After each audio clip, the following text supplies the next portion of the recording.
நம்முடைய தந்தையாகி இறைவனிடமிருந்தும் அவருடைய குமாரனாகி கிறிஸ்து இயேசுவிடமிருந்தும் நம் அனைவருக்கும் அருளும் சமாதானம் உண்டாயிருப்பதாக.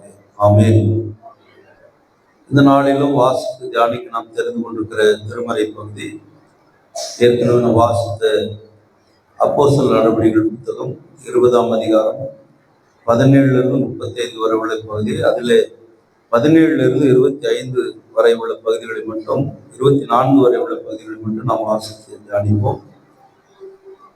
மிலேத்துவிலிருந்து அவன் எபேசுக்கு ஆள் அனுப்பி சபையின் மூப்பரை வரவழைத்தான்.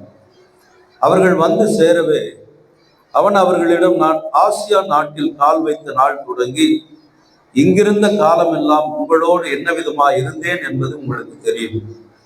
மிகுந்த தாழ்மையோடும் கண்ணீரோடும் யூதரின் சதி ஆலோசனைகளால் எனக்கு நேரிட்ட சோதனைகளிலும் நான் ஆண்டவரை சேவித்தேன்.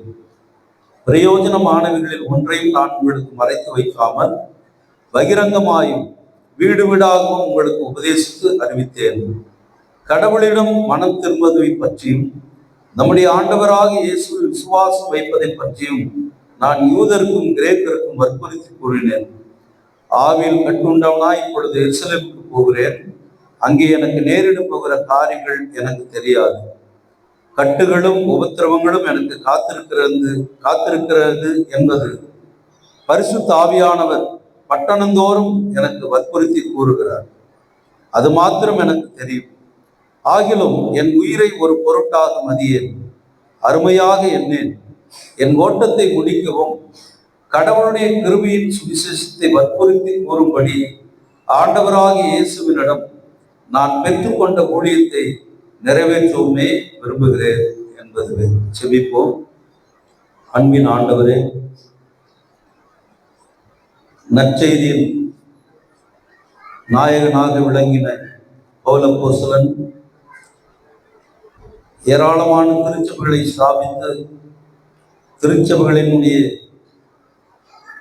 பாதுகாப்புக்காக, விசுவாச நீட்சிக்காக அவர் செய்த அத்தனை பிரயாசங்களிலும் எபேசு திருச்சபைக்கு குறிப்பாக அவர் பட்ட பிரயாசங்களை குறித்து இந்த பகுதியிலே நாங்கள் வாசித்து கேட்டிருக்கிறோம். சற்று நேரம் அதை தியானிக்க நாங்கள் காத்திருக்கிறோம். நீர் எங்களோடு பேசும், இந்த வார்த்தைகளை எங்களுக்கு விளங்க செய்யும். இயேசுவின் நாமத்தில் ஜெபிக்கிறோம் நல்ல பிதாவே, ஆமென். கிறிஸ்துவுக்குள் பிரியமான அன்புடன் விசுவாசிகளே, இயேசு ஆண்டவர் உயிர்த்தெழுந்த பண்டிகைக்கு பிறகு வருகிற 3வது ஞாயிறு எப்பொழுதும் குட் ஷெப்பர்ட் சண்டே என்று அழைக்கப்படுகிறது. நல்ல மேய்ப்பன் ஞாயிறு. ஆகினாலே நல்ல மேய்ப்பனாகிய இயேசு கிறிஸ்துவின் நாமத்தில் உங்களையும் யூடியூப், ஃபேஸ்புக் வழியாக இந்த நிகழ்ச்சியை, இந்த வார்த்தைகளை கேட்டுக்கொண்டிருக்கிற அத்தனை பேரையும் இயேசு நாமத்தில் நான் வாழ்த்துகிறேன். அன்பானவர்களே, நான் வாசித்த இந்த ஒரு பகுதி ஒரு பிரிவு உபச்சார உரை. அதாவது ஒருத்தரை விட்டுட்டு நம்ம போகும்போது, அல்லது ஒரு பணியில 30 ஆண்டுகள் பணியாற்றி செல்லுகிற பொழுது பிரியாவிடை என்று சொல்வார்கள் இல்லையா? அவ போகும்போது அவர்கள் கடைசியாக சில வார்த்தைகளை சொல்லிட்டு போறாங்க. அதுபோல பவுலப்போஸ்தலன் எபேசு திருச்சபை மூப்பர்களை வரவழைத்து அவர்களிடத்தில் பேசுகிற ஒரு பிரியாவிடை பகுதி. ஏனென்றால் பவுலப்போஸ்தலன் எபேசு பட்டணத்தில் 3 ஆண்டுகள் அவர் அங்கே தங்கி ஊழியம் செய்தவர். ஒருவேளை ஒரு 4 நற்செய்தி பணி பயணங்களை அவர் மேற்கொண்டார். அதில் குறிப்பாக 3 நற்செய்தி பணி பயணங்கள் மிக முக்கியமானது. அதில் 2வது நற்செய்தி பணி பயணத்தில் கிபி 52வது ஆண்டு பவுல் இந்த எபேசு பட்டணத்துக்கு வந்திருக்கிறார். அங்கே சுவிசேஷத்தை சொல்லி அவர் மறுபடியும் வேறு இடங்களுக்கு கடந்து போனார். மறுபடியும் அவர் கிபி 53 அவர் எபேசுக்கு வருகிறார். அங்கே ஒரு சபையை ஸ்தாபிக்கிறார். அந்த சபை ஸ்தாபிக்கப்பட்டதிலிருந்து அந்த சபையை நிர்வகிப்பதற்கு சபை ஊழியர்களை, தலைவர்களை, மூப்பர்களை நியமிக்கிறார். அப்படி நியமிக்கப்பட்ட அந்த மூப்பர்கள் அந்த சபையை வழிநடத்தி கொண்டே வருகிறார். இந்த நேரத்தில் எபேசுவில் புலேயா என்று சொல்லக்கூடிய ஒரு வியாபாரி பெண்மணி, ஒரு வியாபாரம் செய்கிற ஒரு பெண்மணி. ஏனென்றால் இந்த எபேசு பட்டணம் என்பது தெற்கு ஆசியாவில் இருக்கிற ஒரு கடற்கரை பட்டணம். அங்கே வாணிபம் மிக நேர்த்தியாய் நடந்த ஒரு இடம். அந்த இடத்துல வியாபாரம் செய்த அந்த குலேயாள் என்ற ஒரு பெண்மணி அடிக்கடி வெளியூர்களுக்கு சென்று வியாபாரம் செய்கிற பொழுது, கப்பல் பயணங்களில் செல்லுகிற பொழுது பவுல் அப்போஸ்தலனை சந்தித்து இந்த திருச்சபையினுடைய நிலைமைகளை பற்றி சொல்லுவார்கள்.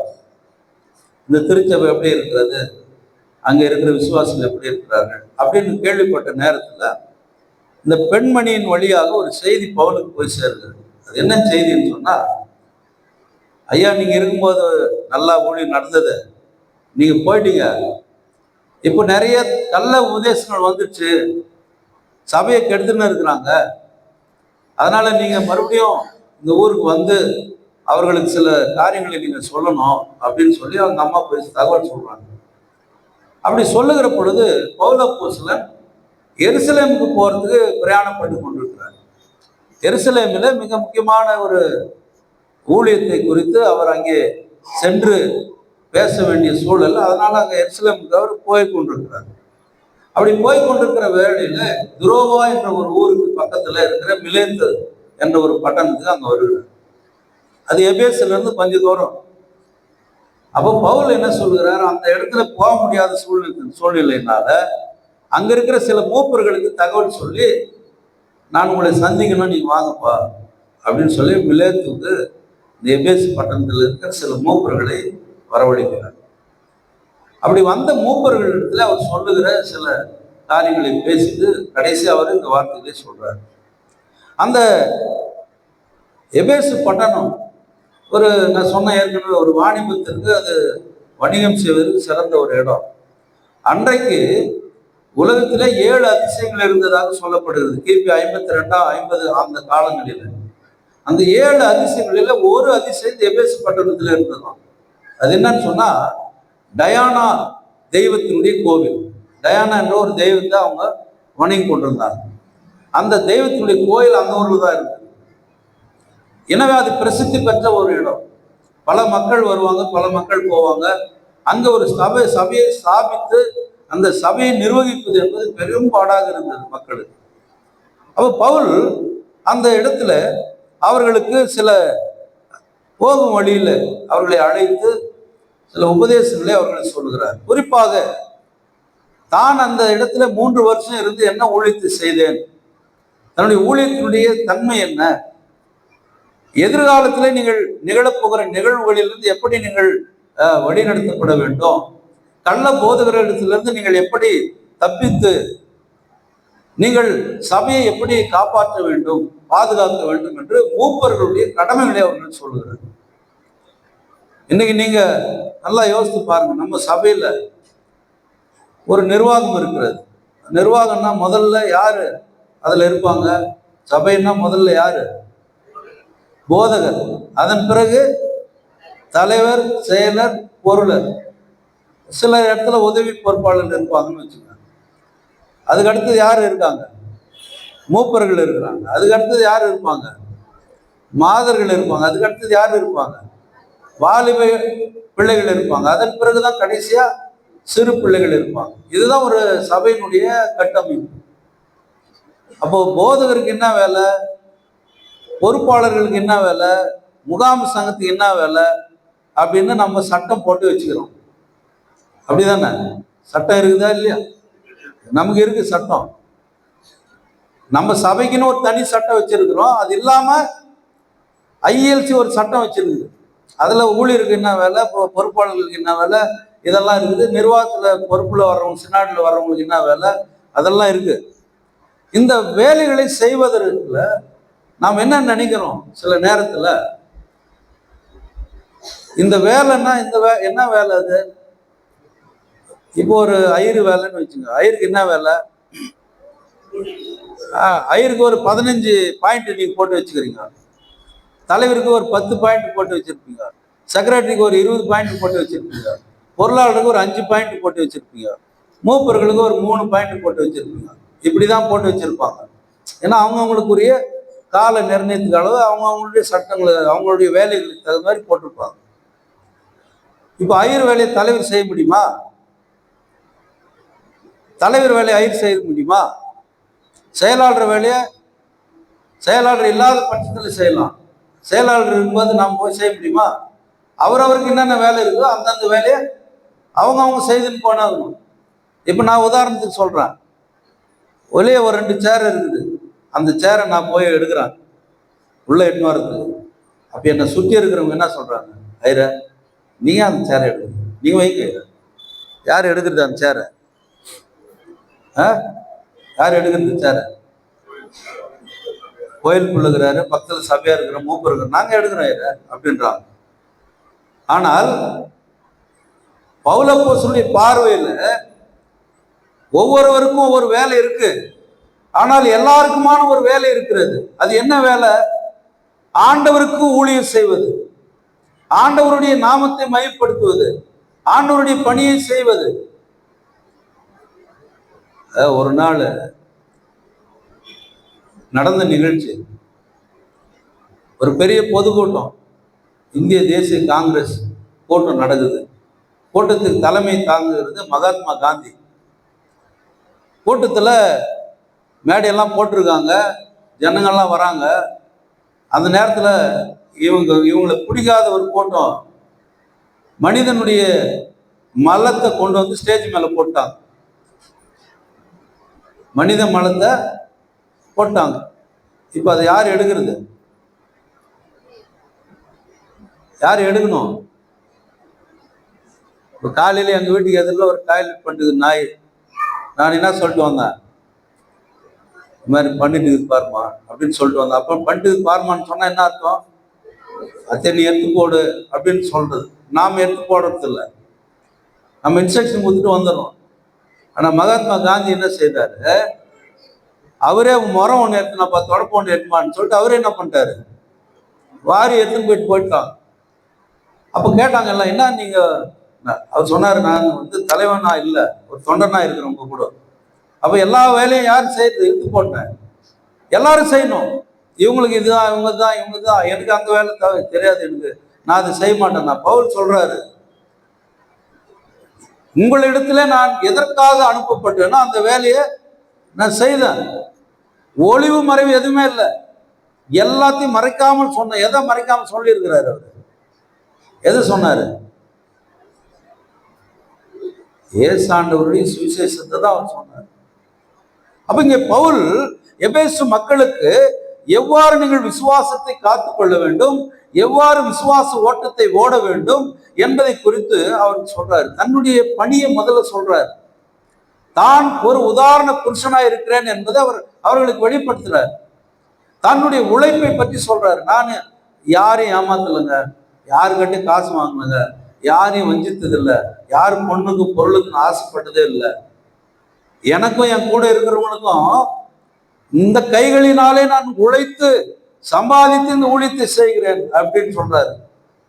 என்ன வேலை செய்தாரு தெரியுமா பவுல்? என்ன வேலை செய்தாரு பவுல்? என்ன வேலை செய்தாரு தெரியுமா உங்களுக்கு?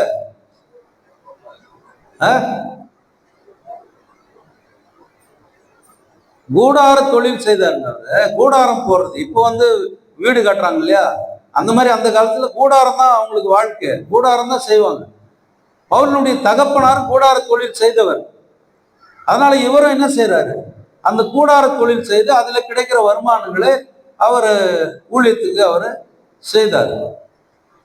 அதை அவர் சொல்றாரு, நான் இந்த ஊழியத்துல எவ்வளவு எனக்கு கஷ்டம் இருந்தது, எவ்வளவு துன்பம் இருந்தது, உபத்திரவங்கள் இருந்தது. யார் இடத்துல இருந்து?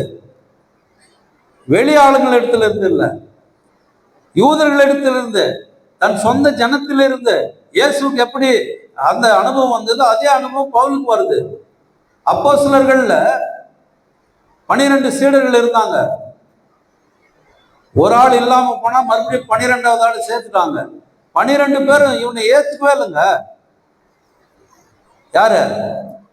பவுல நீ ஏசாமி பற்றி ஊழியம் செய்யறதுனாக்க வானாப்பா, நீ தயவு செய்து எங்க கூட வராது, நீ போயிடு. ஏன்? நீ கிறிஸ்துவ துன்பப்படுத்தின ஆளு. இப்ப ரகசியமா எங்க கூட கூட்டு சேர்ந்து எங்களை என்ன பண்ணலான்னுங்கிற, உளவாளி மாதிரி வேலை செஞ்சு எங்களை காலி பண்ணலான்னு வந்திருக்கிறியா?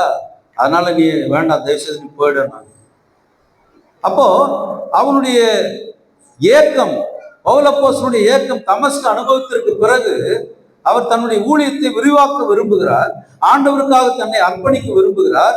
பலவிதமான தடைகள் இருக்கிறது, எதிர்ப்புகள் இருக்கிறது, அவரை பலவிதமாய் கொடுமைப்படுத்துகிற சூழ்நிலை இருக்கிறது. அந்த சூழ்நிலையில அவர் எதை விசுவாசித்தாரோ அந்த விசுவாசத்தின்படி தன்னுடைய வாழ்க்கையை அமைத்து கொண்டார். சொல்றாரு, அவருடைய ஊழியம் எப்படி இருந்ததுன்னு சொல்றாரு. மனத்தாழ்மையோடு, கண்ணீரோடு, சோதனைகளின் மத்தியில, பலவிதமான இக்கட்டுகளின் மத்தியில வெளியரங்கமாய் வீடுகள் தோறும் சென்று நான் இயேசுவை பிரசங்கித்தேன். ஆரம்பத்துல ஜப ஆலயங்களுக்கு சென்று அவர் பிரசங்கிக்கிறார். ஜப ஆலயங்களில் அவரை ஏற்றுக்கொண்டார்கள். யூதர்கள் சில நேரத்தில் அவரை திருப்பி அனுப்புகிறார். நீ வராது, அந்த பக்கம் வராத. எப்படி நம்ம ஏரி முன்னில் விபிஎஸ் நடத்தாது வராதுன்றாங்களோ அந்த மாதிரி எல்லா இடத்துலயும் நம்ம வரவேற்க மாட்டார்கள். பவுலப்போஸ்தலன் அப்படி வரவேற்க பல இடங்கள் இருந்தாலும் அவருக்கு தொல்லை கொடுக்க எத்தனை பேர் இருந்தார்கள். ஆனாலும் அவர் என்ன செய்கிறார்? உபதேசத்தை விட்டு விடவில்லை. இயேசுவை பற்றிய அந்த சங்கதியை, இயேசுவை பற்றிய சுவிசேஷத்தை, அவருடைய போதனையை அவர் எல்லா இடத்திலும் சொல்லிக்கொண்டே வருகிறார். இரவும் பகலும் கண்ணீரோடு, பசியோடு, வேதனையோடு பல இடங்களில, குளிரிலும் பனியிலும் வெயிலிலும் மழையிலும், சில நேரத்தில் அடிபட்டு எத்தனையோ பாடுகளுக்கு மத்தியில ஆண்டவருடைய ஊழியத்தை அன்போடு அவர் செய்து வந்ததை நாம் பார்க்கிறோம். அது மட்டுமல்ல, மக்களுடைய பொருட்களை அவர் இச்சிக்கல. ஊழியன்ற பேர்ல பகிட் காணிக்கை ஊட்டியத்தின் போல ஏசி கார்ல ஸ்டேஜ்ல இறங்கல. ஒரு வீட்டுல பிரசவம் பண்ணின்னு இருக்கிறாரு. ஒரு வீட்டுல வெளியே யூதர்கள் சத்தம் போடுறாங்க, டே அவனை வெளியே அனுப்புற, அவனை அடிக்கணும், ஒதுக்கணும். அங்க இருந்தவங்களெல்லாம் சேர்ந்து அவர் ஒரு மதில் சோர்ல கோடையில வச்சு பின்னால இறங்கி அடிச்சுட்டாங்க. ரகசியமா தப்பிச்சு போயிட்டாரு. இல்லைன்னா அடிச்சிருப்பாங்க அவர். சில நேரத்துல அடிக்கிறாங்க, அடியை வாங்கி மறுபடியும் அந்த ஊருக்கே வராரு. என்னப்பா இவன் அடிச்சா திருப்பி வந்துனே இருக்கிறான். ஆண்டவருக்காக தன்னுடைய ஊழியத்தை, அதனால அவர் சொல்றாரு, என்னை பார்த்து நீங்கள் நடக்கிறவராய், என்னை பார்த்து நடந்து. யாராவது அப்படி சொல்ல முடியுமா? நாம அப்படி சொல்ல முடியுமா? என்னை பார்த்து நீ நடப்பா அப்படின்னு சொல்ல முடியுமா? பல நேரத்தில் நாம சொல்றது என்ன, என்னை மாதிரி நடக்காதப்பா, என்னை மாதிரி வாழாதப்பா அப்படின்னு தான் நாம சொல்லுவோம். ஏன்? ஒரு மாடல் லைஃப் நம்மகிட்ட இல்லை, ஒரு மாதிரியான வாழ்க்கை தரம் நம்மகிட்ட இல்லை. நம்முடைய வாழ்க்கையில ஆண்டவரை ஏற்றுக்கொண்டு விசுவாசித்து வாழ்கிற நம்முடைய வாழ்க்கை பிறருக்கு ஒரு மாதிரியான வாழ்க்கையாக இருக்கிறதா என்ற கேள்வி நமக்கு முன்பாக எப்போதும் வைக்க வேண்டும். பவுல் சொல்றார் தைரியமா, நான் கிறிஸ்துவை பார்த்து நடக்கிறேன், நீங்கள் என்னை பார்த்து நடங்கள். கிறிஸ்து எப்படி நடந்தார்? யோவான் 10ஆம் அதிகாரத்துல நாம் வாசிக்கிறோம். 1 நீ வாசித்து பார்த்தீங்கன்னா சொல்றாரு, ஒரு நல்ல மேய்ப்பன் எப்படி தன் ஆடுகளுக்காக தன் ஜீவனை கொடுக்கிறானோ அதை போல ஏசாண்டவர் நல்ல மேய்ப்பனாக அவர் இந்த உலகத்துல வாழ்ந்து மறைந்தார் என்பதை நமக்கு தெரியும். அது மட்டுமல்ல, அவர் நல்ல மேய்ச்சல் உள்ள இடங்களுக்கு தன் ஆடுகளை மேய்ப்பதை போல தம்முடைய மந்தையை மேய்க்கிறார். கண்ணீர் விடுகிற ஆடு போல அல்ல, சந்தோஷமான ஆடு. நான் நேற்று கூட சொன்னேன், வெள்ளிக்கிழமை மாலை ஆராதனை கூட சொன்னேன், ஏசாண்டவர் ஒரு ஆட்டுக்குட்டிய மடியில கையில் இப்படி வச்சிருக்கிற மாதிரி ஒரு படம் இருக்கும், நீங்க பார்த்துருப்பீங்க. நீ பார்த்துருக்கிறீங்களா? அதை ஏசாண்டவர் ஒரு ஆட்டுக்குட்டிய இப்படி கையில் இப்படி ஏந்தி வச்சுருப்பாரு, மேய்ப்பன் போல ஒரு ஆட்டுக்குட்டியை வச்சிருப்பாரு. இந்த வகுப்பறையில ஒரு மாணவன் ஆசிரியர் இடத்துல கேட்கிறான். ஆசிரியர் இடத்துல அவன் என்ன கேட்டான்? நான் இயேசுவின் கையில் இருக்கிற ஆடு குட்டி போல மாற வேண்டும் அப்படின்னா. அப்ப என்ன அர்த்தம்? இயேசுவின் கையில நான் போய் இருக்கணும் அப்படின்னா. அப்ப ஆசிரியர் சொன்னாரு, அந்த அவர் கையில இருக்கிற குட்டி ஆடு பற்றி உனக்கு தெரியுமா அப்படின்னு கேட்டாரு. தெரியாது. என்ன சொன்னா? 100 ஆடு இருந்துச்சுப்பா, அதுல 99 ஆடு எல்லாம் ஒன்னாதான் இருந்துச்சு. ஒரு ஆடு தான் தான் தோண்டித்தனமா ஓடி போச்சு, சுய இஷ்டமா எங்கேயோ ஓடி போச்சு. அது போய் எங்கேயோ போய் பிரச்சனை மாட்டிக்கிட்டு மிஞ்சின ஆடு, அது கீழ்ப்படியாத ஆடு, சொல் பேச்சு கேட்காத ஆடு, அது போய் எங்கேயோ போய் போய் கையை காலை ஒடிச்சுக்கின்னு அங்கே விழுந்துட்டு இருந்துச்சு. மேய்ப்பன் போய் அதை தேடி கண்டுபிடிச்சு அதை என்னது பாதுகாத்து இனி என் கைக்குள்ள அடங்கிருன்னு சொல்லி அதை தூக்கி வச்சுருக்கிறாரு. இப்போ சொல்லு, நீ அந்த ஆட்டுக்குட்டி மாதிரி இருக்கிறியா அப்படின்னாரு. ஆமாண்ணா. அந்த ஆடு எப்படியாப்பட்ட ஆடு? பொல்லாத ஆடு. அந்த மாதிரி நீ இருக்கிறியா? இருக்க போறியா? அவர் சொன்னா, அவர் கைக்குள்ளான ஆடு ஆயிட்ட பிறகு நான் திரும்பி மிஞ்சின ஆடை மாறுவேனா? மாற முடியாது. அப்ப 100வது சங்கீதத்தை சொல்றாரு, நாம் அவர் ஜனம், அவர் கைக்குள்ளான ஆடுகளுமாமே அப்படின்னு சொல்றது எத்தனை உண்மையா இருக்கு. அப்ப அவருடைய கைக்குள்ளான ஆடுகள், அவர் மேய்ப்பனாய் நம்மை எப்படியெல்லாம் போஷிக்க வேண்டுமோ அப்படியெல்லாம் போஷிக்கிறார். நான் கூட அப்படிதான் இருந்தேன். ஊழியத்திற்காக, சுவிசேஷத்திற்காக என்னுடைய வாழ்க்கையை நான் அர்ப்பணித்து இருக்கிறேன். அப்ப எபேசு மூப்பர்களை அழைத்து அவர் சொல்லுகிறார், நீங்க விசுவாசத்துல நிலைத்திருங்க, கள்ள உபதேசங்களுக்கு தப்பி விலகிருங்கள். நீங்க பாருங்க, இயேசுடைய உபதேசம் எல்லாம் நீங்க படிச்சு பார்த்தீங்கன்னா ரொம்ப எளிமையா இருக்கும். இயேசுடைய உபதேசத்துல ஏதாவது ஒண்ணு உங்களுக்கு ஞாபகத்துக்கு வரும் இல்லையா? சொல்லுங்களேன் பார்க்கலாம். இயேசுடைய உபதேசத்துல ஏதாவது ஒண்ணு உங்களுக்கு ஞாபகம் இருக்குதா? நல்ல சமாரியன் தான் அவர் உபதேசம். என்ன ஏதாவது சொன்னாரு? என்ன ஏதாவது ஞாபகம் சொல்லுங்க. அவர் சொன்னது எதுவுமே உங்களுக்கு ஞாபகம் இல்லையா?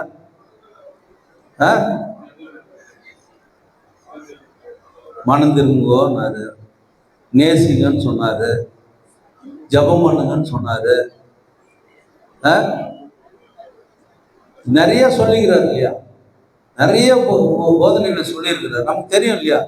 அந்த போதனைகளில நாம் எப்பாவது நிலைத்திருக்க விரும்புகிறோமா? விரும்புகிறோம். ஆனா அதன்படி நம்மால் நடக்க முடியல. போதிக்கிறது நல்லா தான் இருக்குங்க இல்லையா? ஒரு கதை உங்களுக்கு தெரியுமா? எல்லாம் கேள்விப்பட்டிருப்பீங்க. ஒரு போதகர் ஒவ்வொரு வாரம் நல்லா பிரசங்கம் பண்ணுவாராம்.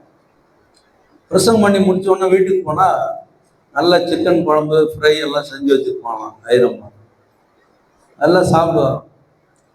ஒரு நாள் யாத்திராவும் 20வது அதிகாரத்திலிருந்து பிரசங்கம் வந்துருச்சு. அதுல என்ன பிரசங்கம் வருது? 10 கட்டளைகளை பற்றி பிரசங்கம் வருது. ஒவ்வொன்றுத்தையும் விலைக்கு சொல்லினே வந்தாரு. கடைசியா 9, 10 அதுல என்ன சொல்லுது? அயலானுடைய வீட்டையாவது மாட்டையாவது அவன் மனைவியாவது அவனை எதையுமே நம்ம என்ன செய்யக்கூடாது? இச்சிக்க கூடாது. இச்சிக்க கூடாதுன்னா என்ன அர்த்தம்? அபகரிக்க கூடாது, சொந்தமாக்கி கூடாது. இதை பற்றி பயங்கரமான பிரச்சனை. சர்ச்சு முடிஞ்சிச்சு. ஐயர் வீட்டுக்கு போனாரு. வீட்டுல ரசம் சோறு. ஐயரம்மா கூப்பிட்டு கேட்டாரு, என்னம்மா வாரம் வாரம் சிக்கன் குழம்பு இருந்துச்சு, இன்னைக்கு என்ன ரசம் சோறு இருக்குது, என்ன விஷயம்? நீங்க பிரசங்கம் பண்ணீங்கல்ல, அந்த பிரசங்கம் என் மனசை மாத்திடுச்சுங்க. நான் மனம் திரும்பிட்டேங்க. அப்படியா? ரொம்ப சந்தோஷம். என்ன மனம் திரும்பிட்டேன் நீ? அவர் சொன்னாரு, வாரம் வாரம் பக்கத்துல ஒரு கோழி பண்ணை இருந்துச்சு, அதுல இருந்து ஒவ்வொரு கோழியும் ஒரு வாரமா ஆட்டியை போட்டு நான் என்ன பண்ணுவேன், உங்களுக்கு செஞ்சு வைப்பா. இந்த வாரம் நீங்க வேற கடுமையா பிரசங்கம் பண்ணிட்டீங்களா, நம்ம ஏன் நரகத்துக்கு போனோம், அதனால நம்ம அந்த வேலையை செய்யக்கூடாதுன்னு நான் மனம் திரும்பிட்டேன். பாதிரியார் கூப்பிட்டு, பாஸ்டர் கூப்பிட்டு கேட்டார், அடி பாதி, இந்த உபதேசம் உனக்கு இல்லடி, அது சபையாருக்கு, அது சபையாருக்கு சொன்னது, உனக்கு இல்லை. ஊருக்கு தான் உபதேசம். அப்படியா? பவுல் அப்படி சொல்லலைங்க. என்ன உபதேசத்தை அவர் சொன்னாரோ அந்த உபதேசத்தின்படி அவர் வாழ்ந்திருக்கிறார். எந்த உபதேசத்தின் அவர் போதித்தாரோ அதை வாழ்விலே வெளிப்படுத்தியிருக்கிறார். சொன்னதை செய்தார், செய்ததை சொன்னார். அதை நமக்கு முன்மாதிரியாக சொல்லுகிறார். என்ன பார்த்து நீங்க நடங்கன்னு சொல்றாரு. நான் யாரு என் பிள்ளைங்களுக்கு சொல்ல முடியாது, என்ன பார்த்து நீங்க நடங்கணும். முடியுதா? பவுல் சொல்லுகிறார். பவுலுடைய ஊழியத்துல திருச்சபைக்கு ஒரு சிறந்த மாடல் மினிஸ்ட்ரி அவர் செய்திருக்கிறார்.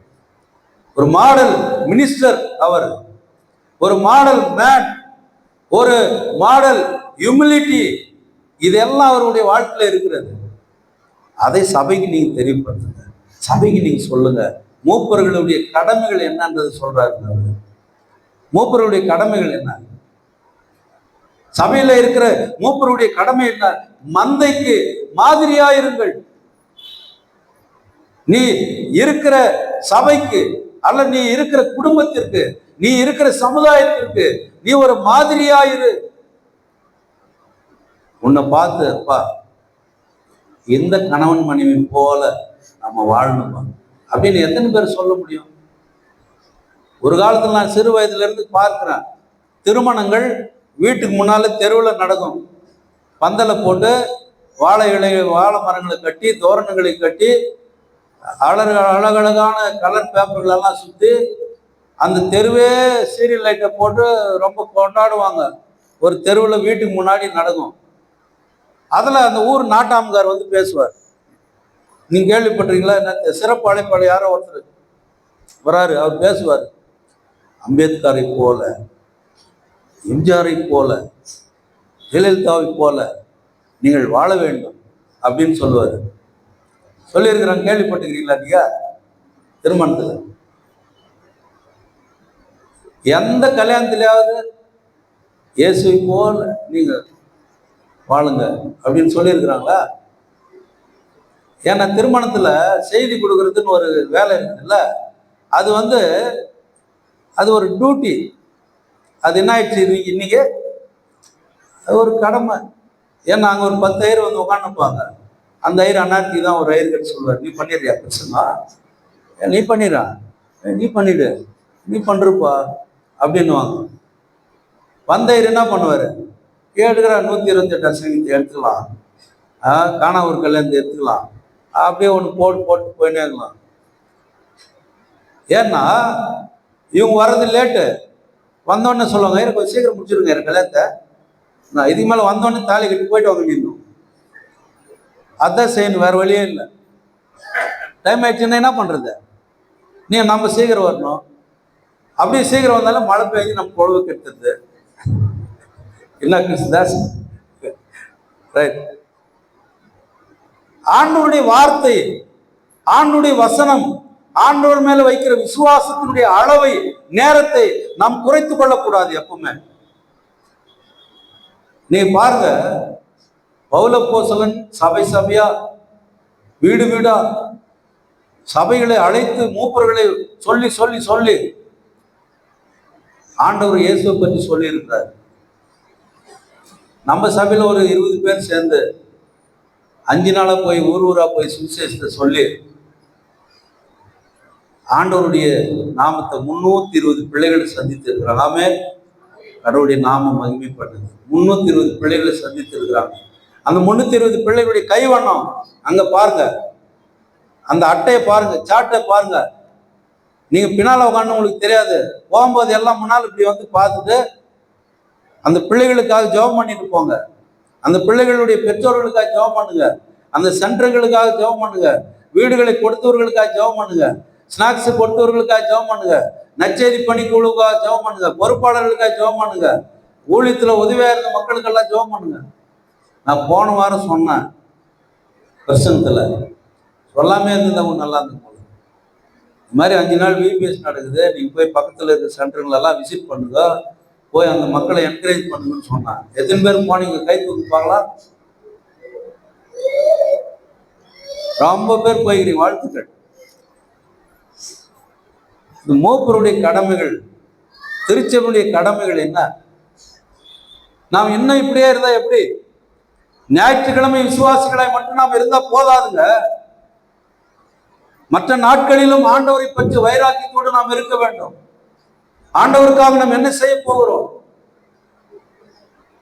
அந்த அம்மா கேட்டாங்க, ஏரி மின்னரை ஏன் இதை விட்டுட்டீங்க? நாங்க எவ்வளவு கஷ்டப்பட்டு அந்த இடத்துல ஊழியம் செய்திருக்கிறோம், திரும்ப அந்த இடத்துல ஊழியம் செய்யணும். அது கேட்டுனாக்குறாங்க. ஏரி மின்னருக்கு ஒரு அம்மா அங்க வந்து, என் மகளை காணாம போயிட்டாங்க ஐயா, ஜோப் பண்ண. கடவுள் ஒரு ஆளை நமக்கு வைப்பாருங்க. அங்க ஒருத்தர் கடவுள் நமக்கு வைப்பாரு.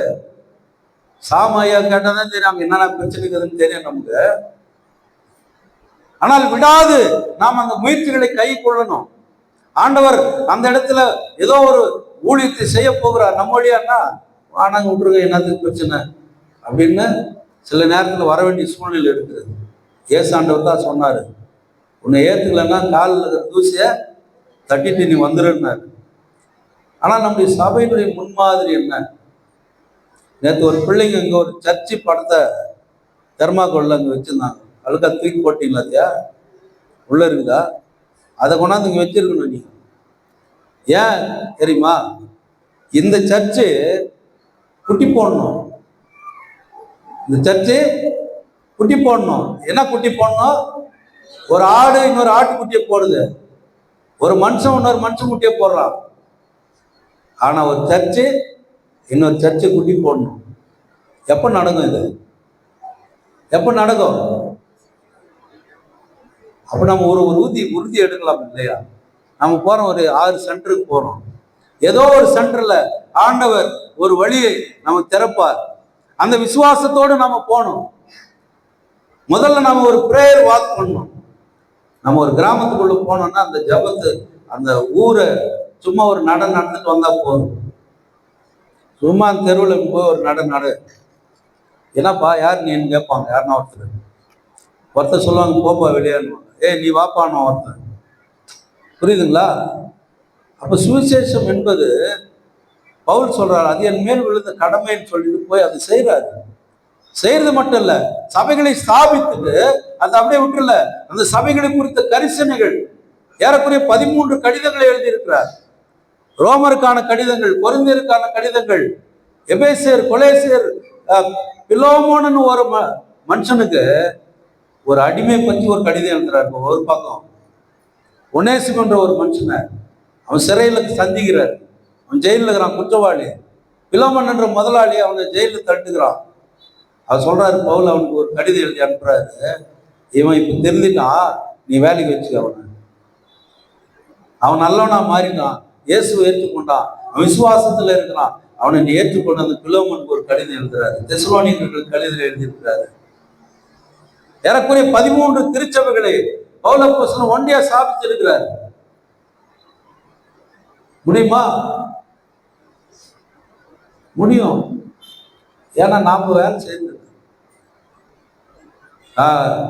2010ஆம் ஆண்டு கிரைஸ்ட் உத்திரச்சேர்ல சுவிசேஷம் ஐசிடி ஊழியர் நடத்தும் போது ஒரு 100 பேருக்கு ஞானஸ்நானம் கொடுத்தோம். அதுல ஒரு 4 பேர் தான் ஒழுங்கா ஊழியம் செஞ்சாங்க, ஒரு 6 பேர் ஒழுங்கா ஊழியம் செய்யல.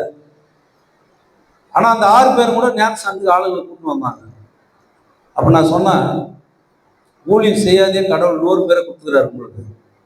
நீ ஊழியம் செய்திருந்தீங்கன்னா 1000 பேருக்கு மேல கொடுத்துருப்பாரு. இப்ப நான் ஒரு 5-6 வருஷம் ஆச்சு நான் ஐசிடி வேலை ஊழியத்தை நிறுத்திட்டேன். காரணம் என்ன தெரியுமா? ஏன் காரணம் என்னன்னா, நான் நரகத்துக்கு போக விரும்பல. ஐசிடி ஊழியத்தை வச்சு நான் நரகத்துக்கு போக விரும்பல. கடவுளை என்ன அடிக்க நான் விரும்பல. ஏன்னா எந்த ஐசிடி ஊழியமோ இப்போ சரியானபடி செய்யல, அது தவறு. அது ஊழியத்துல பவுல் என்ன சொல்றாரு, நான் யாருக்கிட்டே நான் போய் கையெழுத்தி நிக்கல, எந்த பொண்ணுக்கும் பொருளுக்கும் ஆசைப்படல, ஆண்டவருடைய ஊழியத்துக்கு நான் என் கையில இருந்து போட்டு நான் செய்தேன். பிபிஎஸ்ல நிறைய பேர் கையில இருந்து போட்டு ஊழியம் செய்திருக்கிறாங்க, பொருட்களை வாங்கி கொடுத்துருக்குறாங்க, தின்பண்டங்களை வாங்கி கொடுத்துருக்குறாங்க, உற்சாகப்படுத்தி இருக்கிறாங்க. ஆண்டவர் எனக்கு கொடுத்திருக்கிற பணி என்ன? அந்த பணியில என்ன ஒரே விஷயம் தெரியுமா? நம்ம தேர்ந்தெடுத்தது யாருங்க? தூய ஆவியானவரே நம்மை இந்த ஊழியத்துல நம்மை அழைத்திருக்கிறார், பக்குவப்படுத்தி இருக்கிறார். நான் ஒரு ஊழியக்காரனாய் போதனா இருக்கிறேன்னு சொன்னா என்ன சாதாரணமா நான் கொண்டு வரல. என்ன ஆண்டவர் கடவுள் மோசையும் ஆரோக்கியம் கொண்டு வரும்போது சொல்றாரு, சாதாரணமான அழைப்பு இல்லைங்க இது. ஏசாயாவை சாதாரணமா அழைக்கல, இசைக்களை சாதாரணமா அழைக்கல. எத்தனையோ இடர்பாடுகள் மத்தியில ஆண்டவர் அவர்களை அழைத்திருக்கிறார். நாம் நம்முடைய ஊழியத்துல நம்முடைய மந்தை நாம் கவனமாய் பாதுகாத்துக் கொள்ளுங்கள். நம்முடைய ஆண்டவருடைய சுவிசேஷத்தை நிறைய வசனங்கள் இருக்கிறது. மந்தையை கெடுகிற மக்களுக்கு என்னென்ன ஆபத்துகள் வரப்போகிறது. இசைக்கு 34ஆம் அதிகாரத்துல 6 வரல நீங்க வாசித்து பாருங்க. அதே போல நீங்க சகரியா 10:3-4 வரல வாசித்து பாருங்க. இந்த ஒழுங்கா மேய்க்காத மேய்ப்பர்களுக்கு இருக்கிற அந்த தண்டனைகளை பற்றி சொல்ற நிறைய வசனங்களை சொல்றேன். நான் ஒரு வசனத்தை மட்டும் வாசிங்க. 1 தீமோத்தேயு 4:16 வாசிங்க. 1 தீமோத்தேயு 4:16 வாசிங்க. 1 தீமோத்தேயு 4:16.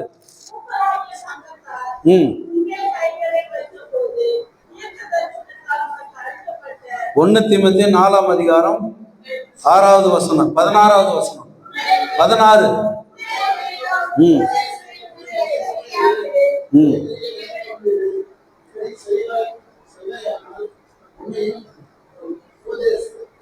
உபதேசத்தை குறித்து எச்சரிக்கையாயிரு.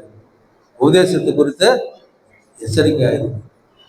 ஏன் இந்த உபதேசத்தை குறித்து நீ எச்சரிக்கையா இருந்தா, அதுல நீ நிலைத்திருந்தா நீ பிறரை ரட்சித்துக் கொள்வ. பவுல் சொல்றாரு இல்லையா, என்னை பார்த்து நடங்க, நான் இயேசுவை பார்த்து நடந்தேன். இப்ப நான் போய் நான் பவுலை பார்த்து நடக்கிறேன், நான் எங்க ஐயரை பார்த்து நடக்கிறேன், நான் எங்க சபை பொறுப்பாளர்களை பார்த்து நடக்கிறேன். நீ சொல்லுங்கள போய் அவன் 2 வருஷம் இருப்பான், அவன் 5 வருஷம் இருப்பான், அவங்கள போய் பார்த்து நம்பியா நடக்கணும்? நான் போய் சுற்றி நடக்கலாம்ப்பா. ஒரு சபையில் ஒரு ஆளு சொன்னா, ஆண்டோடைய வார்த்தையை சொன்னா, 40 நாள் 40 பேர் அழகான வசனங்களை உங்களுக்கு எடுத்து சொன்னாங்க.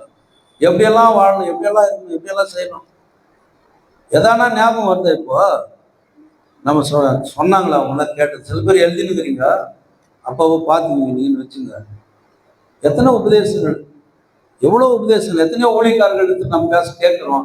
வீட்டில் டிவியை ஆன் பண்ணிட்டு எத்தனையோ ஊழியக்காரர்கள் சொல்ற வார்த்தைகளை கேட்குறோம். நற்செய்தி கூட்டங்களுக்கு நம்ம போகிறோம். பல இப்போ கூட ஒரு நோட்டீஸ் வெளியே பார்த்தேன். நான் திருப்பத்தூர்ல ஒரு மீட்டிங் நடக்குதுன்னா எத்தனை ஆண்டவருடைய வார்த்தைகளை சொல்றேன். எல்லா வார்த்தைகளையும் கேட்குறீங்க, இவ்வளோ வார்த்தைகளும் கேட்குறீங்க. இத்தனை ஊழியக்காரங்க சொல்றாங்க. யார் ஒருத்தர் சொல்றதாவது நம்ம கேட்டு நடக்கிறோமா? நடக்க முடியுதா? யோசித்து பாருங்களேன். நடக்க முடியல நம்மளால. என்னால முடியல. ஏன் முடியல? நமக்கு வர சோதனைகள், நமக்கு வர இடர்பாடுகள், நமக்கு வர துன்பங்கள், நம்மை சுற்றில நடக்கிற நிகழ்ச்சிகள், இதெல்லாம் நம்ம அது செய்விடாது தடுக்குது. பவுலை கூட அப்படி தடுத்தது. எது தடுத்தது? அவர் உயிரையே வாங்க தேடுகிறார், அவர் உயிரையே கொலை செய்ய முயற்சிக்கிறார்கள். இயேசுவை கூட அப்படிதான் செய்தார்கள். நான் வாசித்த யோவான் 10ஆம் அதிகாரத்தில் 22 நீ வாசித்தீங்க இல்லையா? அவரை கல் எடுத்து அடிக்கிறதுக்கு முயற்சி பண்றாங்க. எதுக்காக? நல்ல செஞ்சாருன்னு இல்லை, அவர் கடவுள் என்று சொல்லுகிறார், தேவதூஷணம் பேசுகிறான், ஆண்டவருடைய வார்த்தையை பேச நீ மேசியாவானா ஆமான்றான். அதுக்கு கல்லடிக்கிறதுக்கு முயற்சி பண்றாங்க. ஆனால் அப்படி இல்லை. அப்படி துன்புறுத்தல்களின் மத்தியில நாம் வாழ்ந்தோம் என்று சொன்னால் கூட கடவுள் நம்மை அந்த துன்புறுத்தல்களில் காப்பாற்றி பாதுகாத்து நம்மை அவர் ரட்சிக்க வல்லமுடையவராக இருக்கிறார். அப்படி ரட்சிக்கப்பட்டவர்களுடைய காட்சியை யோவான் தரிசனமாக பார்க்கிறான் பத்மத்தீவில். அந்த தரிசனத்துல மூப்பர்கள் நிற்கிற ஒரு காட்சி. கோடானு கோடி மக்கள் குருத்தோலைகளை பிடித்து கொண்டு சிங்காசனத்துக்கு முன்பாக அவர்கள் அல்லேலூயா துதித்து தேவனுக்கு மகிமை என்று சொல்லி ஆர்ப்பரித்துக் கொண்டிருக்கிற நேரத்துல அவங்க ஒரு வித்தியாசமான ஆடை அணிஞ்சுனுக்குறாங்க. எல்லாம் வெள்ளை ஆடை அணிஞ்சுனுக்குறாங்க. அப்போ மூப்பர்ல ஒருத்தர் பார்த்து யோவானும் கேட்கிறாரு, இவங்கெல்லாம் யாரு? எனக்கு தெரியாது, உங்களுக்கு தான் தெரியும். அப்போ மூப்பர்கள்ல இருக்கிற மக்கள் கேள்வி என்ன வருது பதில்? இவர்கள் ஆட்டுக்குட்டியானுடைய ரத்தத்துல தோய்ந்து வெளுத்து எடுக்கப்பட்டவர்கள். இவர்கள் இங்க இருக்கிறார்கள்னா எப்படி இருக்கிறாங்க? ஏன் இந்த மகிழ்ச்சி இருக்கிறது? அவர்கள் கண்களிலே கண்ணீர் இல்லை, பசி இல்லை, தாகம் இல்லை, வெயில் இல்லை, உஷ்ணம் இல்லை. ஆட்டுக்குட்டியானவர் தாமே அவர்களை மேய்த்து எங்க கொண்டு போறார்? அவர்களை ஜீவ தண்ணீர் அண்டையில கொண்டு போறார். அப்போ வாழ்வு தருகிற ஆண்டவருடைய அந்த சுவிசேஷத்தை கூறி அறிவிக்கின்ற பவுல் அப்போஸ்தலனுடைய மாதிரியை திருச்சபையாக நாம் பின்பற்ற வேண்டும். மூப்பர்களுக்கு ஒரு அழகான அழைப்பை அவர் தருகிறார். என்ன அழைப்பு? மந்தையை பாதுகாத்து, உங்க மந்தைய விசுவாசத்துல நடத்துங்க. நல்ல போராட்டத்துல போராடி ஓட்டத்தை முடிக்கக்கூடிய அளவுக்கு நீங்கள் ஆண்டவருடைய திருவசனமாகி ஞான பாலை நீங்கள் சபைகளிலே போஷிக்க வேண்டும். அதனால்தான் நம்ம சபையில என்ன சொல்றாங்க? லுத்தரன் சபையில் தவிர வேற எந்த சபையில ஊழியர்களையும் கூப்பிடாதீங்க. எதுங்க?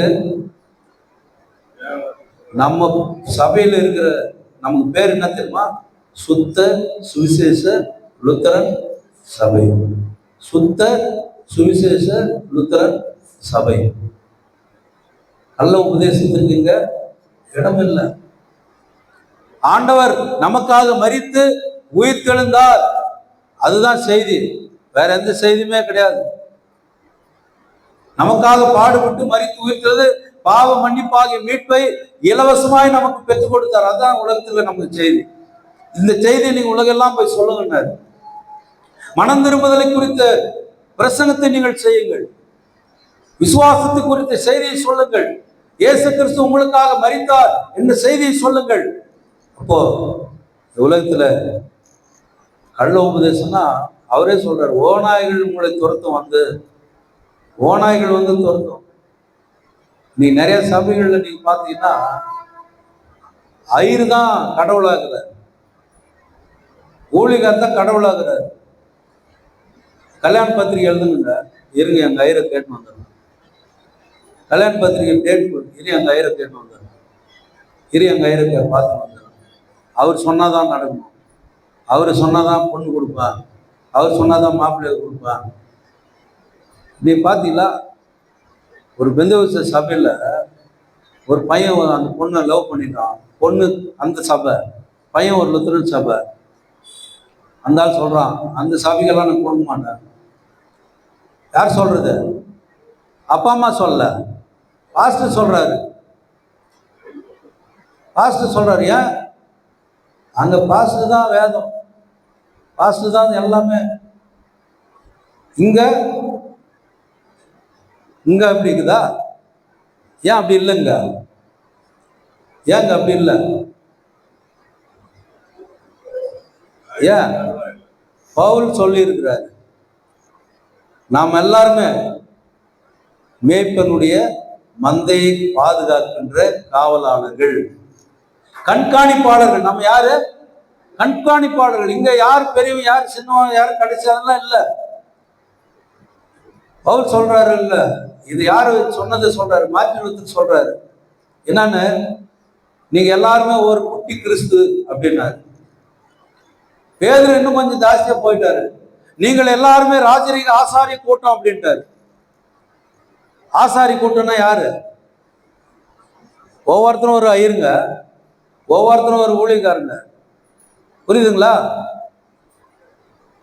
உடனே இங்க ஐயரு எப்படி வைக்கிறாங்கன்னு உடனே நீங்க வேற வேற சிந்தனைகளுக்கெல்லாம் போயிட்டு இருப்பீங்க, எனக்கு தெரியும். அந்த சிந்தனைகள் எல்லாம் கூட உண்மைதான். ஆனால் இங்கே பவுல் சொல்லுகிற ஒரு காரியம் என்ன? கிறிஸ்து இயேசு தம்முடைய சொந்த ரத்தத்தினால மீட்டு தமக்காக சொந்தமாக்கி கொண்ட திருச்சபை. இந்த திருச்சபையை பாதுகாக்கின்ற பொறுப்பை கடவுள் நம்மிடத்துல கொடுத்திருக்கிறார். ஒரு அழைப்பு வருது, 5 வருஷம் இந்த கோயிலுக்கு நீ ஐயரா இருப்பான் இருக்கிறப்பா, 1 வருஷம் முடிஞ்சிச்சுப்பா, 2 சபையிலிருந்து கூப்பிடுறான், வந்துடுறியா? வந்துடுறியா? நான் போனா எப்படி இருக்கு? எனக்கு கார் வச்சுக்குவேன், ஒரு வீடு இடம் வாங்கிடுவேன். ஒரு ஜபத்துக்கு போனால் ஒரு 5000 ரூபாய் கிடைக்கும். எங்க சபையில கூப்பிட்டுக்கிறாங்க, இம்மானுவேல் லுத்தரன் சபையில. ஐயா வந்துரு, இது பாருங்க, இது ஓப்பனாக போயின்னு இருக்குது. அதனால நான் சொல்லியிருக்கேன், நான் வந்துடு ஐயா, நான் வரமாட்டேன். ஏன்? ஏசு என்ன சொல்லிக்கிறார்? ஒருவனும் சொந்த ஊரில் கனமடையான், அதனால நான் வரலப்பா. ஐயா, என்ன இப்போ பொழை தெரியாத ஆளுங்க, எனக்கு பொழை தெரியாது. ஏன்? எனக்கு பொழைப்பியது எனக்கு கொடுக்கப்பட்டிருக்கிற பணி, பொறுப்பு, அதை மட்டும்தான் என்னால் செய்ய முடியும். அதை விட்டு நான் எங்கே போக முடியாது. ஒரு சபைக்கு அழைப்பு பெற்றுனா 5 வருஷம்னா 5 வருஷம் இருந்து தான் போகணும். நான் எந்த நிலைமையில போனாலும் சரி, அந்த சபைக்கு 5 வருஷம் நான் ஊழியனா இருந்து தான் போகணும். அதுதான் என் மேல் விழுந்த கடமை. அதை விட்டு நான் ஓட முடியாது. பல இடத்துல அது இல்லை சூழ்நிலை. சபைகள் இன்னைக்கு பெரிய தாக்கத்தோடு இருக்கிறாங்க, பெரிய ஏக்கத்தோடு இருக்கிறாங்க. நல்ல ஒரு ஒரு ஆள் போன் பண்றாரு நேத்து, எங்க சபைக்கு ஒரு நல்ல ஐரன், ஒரு கெட்ட ஐயர் கொடுக்குறாங்க பொழுது, கெட்ட ஐயர் கொடுக்குறாங்க, ஒரு நல்ல ஐரன் போய் நான் சொன்ன, நீயே நல்ல ஐயர் யாரும் சொல்லுப்பா, நான் என்ன பேசிப்பாங்க. பாருங்க, அப்படி ஒரு சூழ்நிலை இன்னைக்கு மாறி இருக்கிறதுனா காரணம் என்ன? பவுலப்போஸ்தலர் கொடுத்த அழைப்பை நாம் உதாசீனப்படுத்தி இருக்கிறோம். மூப்பர்களாக, தலைவர்களாக, ஊழியர்களாக நாம் பொறுப்புல வருகிற பொழுது நாம் கடவுளுடைய ஊழியத்திற்கு நம்மை அர்ப்பணித்திருக்கிறோம் என்பதை நாம மறந்து போகிறோம். சில நேரத்தில் எல்லாருக்கும் சரிசமமான பொறுப்பு தானே, எல்லாருக்கும் சரிசமமாய் கவனிக்க வேண்டியது தானே. கல்யாணத்துல போய் தட்டுங்களை மாத்தி மாத்தி போடுறீங்க சொந்தக்காரங்க, அந்த மாதிரி போடக்கூடாது. ஒன் பை ஒன், அதுதானே சரிசமம். கம்யூனிஸ்டுக்கு அந்த காலத்துல நம்ம கற்றுக் கொடுத்தவர்கள் அப்போஸ்தலர்கள். ஆதியாகமம் 2ஆம் அதிகாரத்துல நீங்க பாருங்க, தன்னுடைய சொத்தையெல்லாம் விற்று அப்போஸ்தலருடைய பாதத்தண்டையிலே வைத்தார்கள். அவன் சுய தேவைக்காக எது தேவை அதை மட்டும் எடுத்துன்னு போனான். அதுல 2 பேரை கொஞ்சம் ஏமாத்தி வச்சு நாங்க அனனியா சப்பிராள் செத்தே போனாங்க. பார்த்தீங்களா? இன்றைக்கு ஆண்டவருடைய திருச்சபை, இந்த திருச்சபை எதற்காக இருக்கிறது? தயானந்தன் பிரான்சிஸ் ஒரு பெரிய இறையல் வல்லுநர் நம்முடைய வேலூர்ல இருந்தார். ஒரு குருகுல் தியாலஜிக்கல் காலேஜிலோ நம்முடைய செமினாரியில் ப்ரொஃபஸராக இருந்தார். அவர் சொன்னாரு, அவர் தன் புத்தகத்தில் அவர் எழுதியிருக்கிறார் என்னன்னா, திருச்சபை திருச்சபையாக மாற வேண்டும், திருச்சபை திருச்சபையாக மாற வேண்டும். அப்படி நம்முடைய திருச்சபை திருச்சபையாக மாறினா என்னன்னா, சமூக கட்டமைப்புகளோடு நாம் போய் சேரணும். நமக்கு நாமே திட்டம் இல்லை, நான் முதல்வன் திட்டம் இல்லை. பொதுவான ஒரு கொள்கையோட நம்முடைய சபை பயணப்பட வேண்டும். அப்பதான் 4 பேர் வருவாங்க. இல்லையா? பல மக்கள் இங்க வராங்க போறாங்க. இந்த சபையை திறந்து வச்சிருக்கிறோம், நிறைய பேர் வராங்க, நிறைய பிரச்சனைகளோட வராங்க, நிறைய தேவைகளோட வராங்க. இங்க இருக்கிற மக்களுக்கு தெரியும், எத்தனையோ பேர் வந்து அவருடைய தேவைகளை சொல்லி இங்க ஜெபம் பண்ணிட்டு போறாங்க. எதுக்காக வராங்க? இங்க வந்தா ஆண்டவர் அற்புதம் செய்வார், சுகம் தருவார். இது திருச்சபை யாருடைய சபை? இயேசுவின் சபை. என்னுடைய சபை இல்லை, என்னுடைய சபை இல்லை, இது ஆண்டவருடைய சபை. இந்த இடத்துல ஆண்டவர் இங்கே பிரசன்னமா இருக்கிறார். ஆண்டவர் இந்த இடத்துல உலாவுகிறார். நம் கண்களை இந்த 4 சிசிடிவி கேமராவோட பெரிய சிசிடிவி கேமரா, அது ரேடார். அது அந்த ரேடார் வந்து எதுவுமே மறைக்க முடியாது. நம்ம வாழ்க்கை சரியானதாக இருக்க வேண்டும். நல்ல விசுவாசத்தை பவுல் சொல்றாரு பாருங்க, தீமோத்தேயுல சொல்றாரு, நான் நல்ல போராட்டத்துக்கு போராடினேன், நான் நல்ல போராட்டத்துக்கு போராடினேன், என் ஓட்டத்தை இப்ப முடிக்கிறேன், விசுவாசத்தை காத்து கொண்டேன். சொல்றாரு, இங்க எருசலேமுக்கு நான் போறேன், ஏசாமி சொல்லிட்டு போனாரு, எருசலேமுக்கு நான் போறேன், அங்க என்ன செய்வாங்க? கொலை செய்ய போறாங்க. ஆனாலே நான் 3ஆவது நாள் உயிரோடு எழுணும்னு சொன்னாரு. இப்ப பவுல் என்ன சொல்றாரு? நான் எருசலேமுக்கு போறேன், அங்க என்ன நடக்குன்னு தெரியாது எனக்கு, ஒருவேளை என்னை கொலை கூட செய்வாங்க, ஆனா உயிருக்கு அதை பத்தி எனக்கு கவலை இல்லை, அது எனக்கு ஒரு பொருட்டு இல்லை. ஆண்டவருக்காக நான் என் உயிரையும் கொடுக்க தயாராக. ஆண்டவர் உங்களை பார்த்து நீ கேட்கிறார், உயிரை கொடுன்னு கேட்கலாம், உயிரை கொடுன்னு கேட்கல. அநேக உயிர்களுக்கு நீங்க ஆதரவா இருங்க. அநேக உயிர்களுக்கு நீங்க சுவிசேஷத்தை கூறி அறிவிக்கிற மக்களா இருங்க. அது சொல்றாரு பாருங்க, பெறுவதை பார்க்கலும் கொடுப்பதே சிறந்ததுன்றார். பெறுவதை பார்க்கலும் கொடுப்பதே சிறந்தது. அப்போ நம்ம உலகத்துல பல இடங்களில பேசுறாங்க,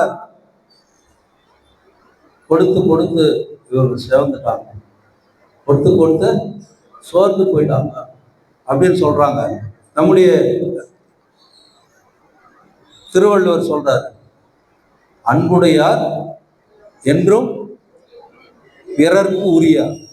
அன்புடையார் என்றும் பிறர்க்கு உரியார். அன்பில்லாதவர்கள் அவர்களுக்கே உரியார். அப்ப நாம் அன்புடையவர்களாய் ஆண்டவருடைய அன்பில, ஆண்டவருடைய மேய்ப்பில, ஆண்டவருடைய அந்த மேய்ப்பன் என்கின்ற அந்த அடிப்படையில நாம் வாழ்ந்து கொண்டிருக்கிறோம். சங்கீதக்காரன் சொல்றான், கர்த்தரின் மேய்ப்பன் எனக்கு ஒன்றும் குறைவில்லை, எதுவுமே குறைவே கிடையாது எனக்கு. அவ குறைவில்லாத வாழ்க்கை தருகிற ஆண்டவரை இந்த திருச்சபையில நாம் வைத்திருக்கிறோம். நாம் எல்லாரும் ஒவ்வொருவரும் இந்த சபையினுடைய காவலாளர், இந்த சபையினுடைய கண்காணிப்பாளர். இந்த சபை என்ன செய்ய போகிறது, ஆண்டவருக்காக என்ன செய்ய போகிறது என்ற ஒரு கேள்வி நமக்கு முன்பாக இருக்கிறது. பேப்பர்ல அச்சிட்டு பேர்களை விளம்பரப்படுத்துறதுல கிடையாது இல்லையா? நாங்க இந்த கடத்தை தரக்கிறோம், அந்த கடத்தை தரக்கிறோம், அதுல கிடையாது. நீ ஆண்டவருக்காக என்ன செய்ய, ஆண்டவருடைய அறுவடையில, ஆண்டவருடைய வருகையில எத்தனை பேர் ஆத்மா அறுவடை செய்தாய் அப்படின்னு ஒரு கேள்வி வரும். எத்தனை பேர் நீ சுவிசேஷம் சொன்ன அப்படின்னு ஒரு கேள்வி வரும். இல்லையா, நான் பைபிள் பாட்டு கேட்டு சர்ச்சுக்கு போனேன், நல்லா பாட்டு பாடினேன், அந்த என் மேற்பேர் கத்துறான்னு என்ன பாட்டு தெரியாத பாட்டு கூட போட்டோம் ஐயா, அப்படி நான் எதுவும் பாடியிருந்தேன். அப்புறம் ஜெபம் பண்ணேன், மாத காணிக்கு தவறாம கொடுத்துருந்தேன் ஐயா, சோத்திர காணிக்க கொடுத்தேன் ஐயா, ஏழை காணிக்க ஒன்றும் கொடுக்கல ஐயா, அது கூட கொடுத்துருவோம் ஐயா, எல்லாமே செய்யற ஐயா. ஆண்டவர், நீ சுவிசேஷத்திற்காய் வாழ்ந்தாயா, ஆண்டவருக்காய் வாழ்ந்தாயா, ஆண்டவர் விருப்பப்படி வாழ்ந்தாயா, ஆண்டவர் உன்னுடைய வாழ்க்கையை பார்த்து மற்றவர்கள் ஆண்டவருக்குள்ள வந்தாங்களா அப்படின்ற மாதிரி நம்ம வாழ்றோமா? இல்லையே. ஆண்டவர் நமக்கு அதை இலவசமாய் அவருடைய ரத்தத்தை சிந்தி கஷ்டப்பட்டு மீட்டெடுத்த சபை. சர்ச்சு அப்படின்ற வார்த்தையை நீங்க உச்சரிச்சு பாருங்க. சர்ச்சு யாரு? அந்த சர்ச்சு, சர்ச்சுன்னா யாரு? நடுவுல 2 எழுத்து சொல்லுங்க. You are the search. நீங்களே அந்த ஆலயம். ஆண்டவர் சொல்றார், நீங்களே அந்த ஆலயம். நீங்கள் ஆலயமாக இருங்கள், தேவனுடைய ஆலயமாக இருங்கள், ஆண்டவருக்கு என்று சாட்சியாய் வாழுங்கள். கர்த்தருடைய ஆசீர்வாதம். ஆமென். எல்லாத்துக்கும் மேலான தேவ சமாதானம் நம் இருதயங்களிலும் சிந்தனைகளிலும் கிறிஸ்து இயேசுவுக்குள் காத்துக்கொள்வதாக. ஆமென். ஸ்தோத்திரப்படி நாம் பாடுவோம்.